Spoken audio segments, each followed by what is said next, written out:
අයි කොහොමද ඔයාලට හැමෝම හොඳින් පරිස්සමෙන් ඉන්නවා නේද? ඉතින් වෙනද වගේම තනුලයිරු YouTube channel එකට ඔයාලා ආදරෙන් පිළිගන්නවා හැමෝම. මම වෙනද වගේම වීඩියෝ එකක් අරගෙන ආවා ඔයාලට. බලමු අද වීඩියෝ එකේ මොනවද වෙන්නේ කියලා.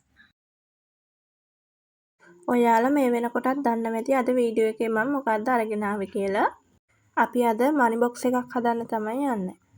මේ තියෙන්නේ මම කලින් ඒ වගේ හදපු මනි චැලෙන්ජ් බොක්ස් එකක්. මේකෙදි මම රුපියල් 25000ක් එකතු කරගත්ත කොහොම හරි මාස 3ක් 4ක් වගේ ඇතුළත. අපි බලමු මේකට මොනවද ඕන වෙන්නේ කියලා. මුලින්ම මම කාඩ්බෝඩ් පෙට්ටියක් ගත්තා මේ වගේ පොඩි. තව ගම් එකක් ගත්තා. කතුරක් ගත්තා. මේ වගේ පාට පෑන් ටිකක් ගත්තා. අඩි රූලක් ගත්තා. සෙලෝ ටේප් එකක් ගත්තා. මේ වගේ පොඩි කොලයක් ගත්තා. ඔයාලට කැමති නම් හාෆ් ෂීට් එකක් උනත් ගන්න පුළුවන් මේකට. තව මම ගත්තේ පරණ කැලෙන්ඩර් එකක්. ඔයාලට පුළුවන් මේක ලස්සන විදිහට හදාගන්න. ඔයාලට කැමති කොලයක් ගන්න. ඔයාලා කැමති විදිහට අමුද්‍රව්‍ය දාලා හදාගන්න පුළුවන්. ඔන්න මුලින්ම මම කාඩ්බෝඩ් පෙට්ටිය ගත්තා. ඊට පස්සේද සෙලෝ ටේප් එකත් අරගෙන මේ කාඩ්බෝඩ් පෙට්ටිය ඕපන් වෙලා තියෙන පැත්ත හොඳට වහලා අලව ගත්තා. මේකට කාඩ්බෝඩ් එකක්ම ඕන වෙන්නේ නැහැ. ඔයාලා කැමති බොක්ස් එකක් ගන්න පුළුවන් මේකට. ඒ අතරදී මතක් කරන්න ඕනේ ඔයාලා මගේ වීඩියෝ එකට කැමති නම් ලයික් කමෙන්ට් කරන්නත් අමතක කරන්න එපා. මේ විදිහට මම මේ බොක්ස් එක හොඳට අලව ගත්තා. ආය ඕපන් වෙන්නේ නැති විදිහටම. මම මේක හදද්දි කිසිම දෙයක් කඩෙන් ගත්තේ නැහැ මුදල් දීලා. මං ගෙදර තිබුණ දේවල් පාවිච්චි කරලා තමයි මේක හදාගත්තේ. මේ තියෙන්නේ මම අන්තිමට හදාගත්ත බොක්ස් එක.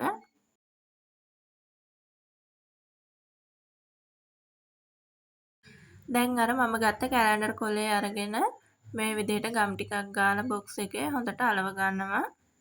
මේකට ඔයාලගේ කැමැත්ත පරිදි කලර්ස් තියෙන ලස්සන කොළ ගන්න පුළුවන්. මේ වෙලාවේදී මට ගන්න පුළුවන් උනේ කැලෙන්ඩර් කොලයක් නිසා තමයි මම මේ විදිහට පරණ කැලෙන්ඩර් එකක කොලයක් ගත්තේ. මේ විදිහට මම මුලින්ම උඩ යට අලවගෙන පස්සේ දෙපැත්තත් එමින් ලස්සනට අලව ගත්තා. මේක ඔයාලා කැමති විදිහට ලස්සන කරගන්න පුළුවන්. මම නම් කැලෙන්ඩර් එක කපලා අපතේ යවුවේ නෑ. ඒ තියෙන විදිහටම කොලේ නමලා ලස්සනට අලව ගත්තා. ඒක මට පහසු නිසා. මේ වෙලාවේදී මට වැඩි වැය කරන්න වෙලාවකුත් නැහැ. බබල් දෙන්න අඬන නිසා මම ඉක්මනින් වැඩේ කරගන්න තමයි බැලුවේ මට පහසු විදිහට. මේ තියෙන්නේ මම බොක්ස් එකට කැලෙන්ඩර් කොලේ අලවගෙන ඉවර වුණාට පස්සේ බලන්න මේ විදිහත් හරිම ලස්සනයි. ඊට පස්සේදී මම අර ඔයාලට පෙන්නුව පොඩි කොලේ අරගෙන ඒකේ රතු පෑනත් අරගෙන රූලත් අරගෙන පොඩි කොටු 70ක් වගේ ඇඳගත්තා. මේක අපිට කැමති ප්‍රමාණයකට කොටු ඇඳ ගන්න පුළුවන්. මට පහසු ගාන 70ක් වුණ නිසා තමයි මම ඒ ගානට ඇඳගත්තේ. ඔයාලට 100ක් 50ක් ඒ වගේ ඔයාලට ලේසි ගානක් හදා ගන්න පුළුවන් මේකෙදී.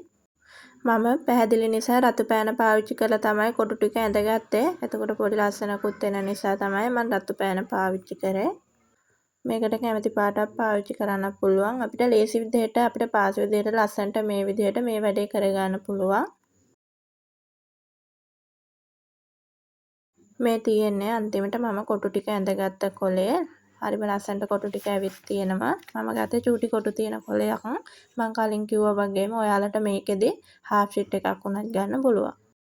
ඊට පස්සේදී ඔයාලට මේ කොටු ටික ඇතුලේ ඔයාලට කැමති ගානක් ලියා ගන්න පුළුවන්. මම නම් 20 50 ලිව්වේ නෑ. මම ඒව එකතු කරන්නේ නැති නිසා මම 100 500 1000 වගේ කොළ තමයි ලිව්වේ. ඔයාලට චූටි ගානක ඉඳලා එකතු කරනවා නම් 20 ඉඳලම එකතු කරගන්න පුළුවන්. මම අද මේ බොක්ස් එක හැදුවේ රුපියල් 15000ක් එකතු කරගන්න පුළුවන් විදිහට. ඔයාලට ඔයාලා කැමති ගානක් එකතු කරගන්න පුළුවන්. ඒ වගේ මේ ගාන බෙදලා ඒ විදිහට ලස්සනට ගණන් ටික දාගන්නත් පුළුවන්. අපේ ගෙදර රුපියල් 20 50 කොළ දෝනිලා දෙන්නගේ කැටේට දාන නිසා මම ඒව ලිව්වේ නෑ මේකේ. මම 100 500 1000 කොළ වගේ ටිකක් තමයි ලියාගත්තේ මට ලේසි නිසා. මං අද කොටු 70ක් ඇඳලා කොටු 65ක තමයි මේ විදිහට ඉලක්කම් ලියාගත්තේ. 100 කොටු 50කුත් 500 කොටු 10කුත් 1000 කොටු 5කුත් විදිහට තමයි මම මේ කොටු වල ඉලක්කම් ටික ලියාගත්තේ. මේක ගෙදර ඉන්න ගෘහණියන්ට හරිම ලේසියෙන් කරන්න පුළුවන්. කඩේට ගියත් රුපියල් 100ක් ඉතිරි කරගෙන ඇවිල්ලා මේ විදිහට මේ බොක්ස් එකට දාගන්න පුළුවන්. මේ විදිහට කරොත් මේ මුදල එකතු කරගන්න හරිම ලේසියි පහසුයි. මම මගේ අත්දැකීමෙන් තමයි ඔයාලත් එක්ක කියන්නේ. මේ විදිහට කරත් අපි නොදැනුවත්ම යම්කිසි මුදලක් අපිට උපය ගන්න පුළුවන්. ඉතිරි කර ගන්න පුළුවන්. ඔය විදිහට මම කොටු 65ක්ම ලියලා ඉවර කරගත්තා. මේ තියෙන්නේ මම අවසානයේදී ලියලා ඉවර කරගත්ත කොටු ටික තියෙන කොලේ තමයි. මේකට තව මම එකතු කරගත්තා මනි චැලෙන්ජ් කියලා රුපියල් 15000කුත් ලිව්වා එතන.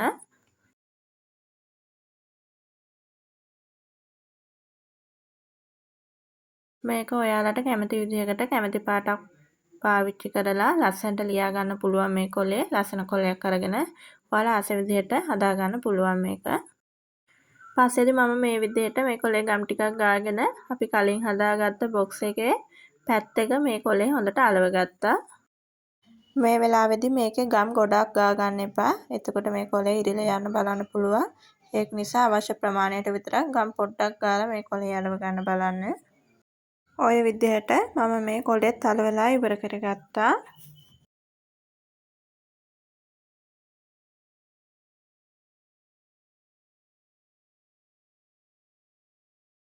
මේ තියෙන්නේ බොක්ස් එකේ අන්තිමට අලව ගත්තට පස්සේ මම අද වැඩිපුරම සුදු පාට තමයි මේකට පාවිච්චි කරේ. ඊට පස්සේ මේ විදිහට පෙට්ටිය උඩින් මේ විදිහට පොඩි කොටුවක් ඇඳලා මම කතුර අරගෙන මේ කොටුව මේ විදිහට කපා ගත්තා. මේ කොටුව මේ විදිහට කපා ගන්න අපිට සල්ලි දාන පහසු වෙන්න. මේ විදිහට පුංචි කොටුවක් කැපුවම ඇති. මේ විදිහට තමයි මම මනි බොක්ස් එක හදාගෙන ඉවර වුණේ.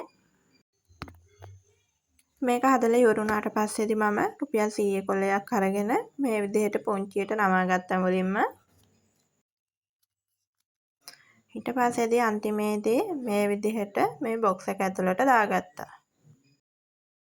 අන්තිමේදී අපි මෙහෙම සල්ලි දාගෙන ඉවර වෙලා අපි රුපියල් 100ක් නම් දැම්මේ. අපි බොක්ස් එකේ ලියාගත්ත මේ විදිහට 100 කොටු තියෙනවනේ.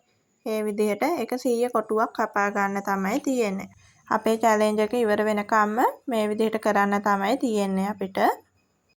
ඔන්න මේ විදිහට තමයි අපි අපේ වැඩේ අවසන් කළේ. මම අද මනි බොක්ස් එකත් හදලා ඒකට සල්ලිත් දැම්ම රුපියල් 100ක් ඔයාලට පෙන්නන්න ඕන නිසා. ඔයාලත් ගෙදර ඉන්න ගෘහිණියක් නම් මේ විදිහට කරලා බලන්න. මම නම් කලින් කීප වතාවක්ම මේ විදිහට කරලා තියෙනවා. එහෙනම් ඉතින් වීඩියෝ එක අදට මෙතනින් නවත්තන්නම්. ගිහින් එන්න ආයෙත් අලුත් වීඩියෝ එකකින් ඉක්මනින් හම්බ වෙමු. ඔයාලට වීඩියෝ එක ගැන දැනෙන දේ පහලින් කමෙන්ට් කරන්නත් අමතක කරන්න එපා.